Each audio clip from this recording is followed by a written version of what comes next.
రోజు మష్రూమ్తో ఏదైనా చేద్దామని మష్రూమ్ మ్యాగీ చేసేసాను అన్నయ్య. ఇచ్చేసుకోవడానికి ముందుగా వేడి వేడి నీటిలో 2 మ్యాగీ ప్యాకెట్లు వేసి ఉడకబెట్టాలి. దాని తర్వాత ప్యాన్లో నూనె పోసి కోసుకున్న మష్రూమ్ని స్లోగా సిమ్లో పెట్టి అలా వేపేసుకోవాలి.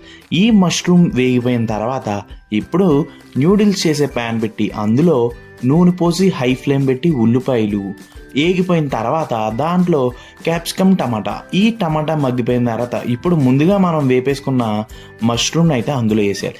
దాని తర్వాత తగినంత ఉప్పు, నెక్స్ట్ మనం ముందుగా ఉడకబెట్టుకున్న మ్యాగీ అందులో వేసేయడమేనాయి. వేసేసిన తర్వాత అలా కొంచెం కలిపిన తర్వాత మనం మసాలా కూడా మనం మ్యాగీలో వేసేసి దాని తర్వాత దాన్ని అలా ఇలా ఇలా అలా కలిపేసి దాని తర్వాత ఫైనల్గా కొంచెం స్ప్రింగ్ ఆనియన్స్ చల్లుకుని స్పూన్ పెట్టి అలా తీసుకుని తింటే ఉన్నానే బుర్ర పాడైపోయింది అంతే. మరి నచ్చినట్టయితే లైక్ కొట్టి సబ్స్క్రైబ్ చేసినానే ఉంటాను.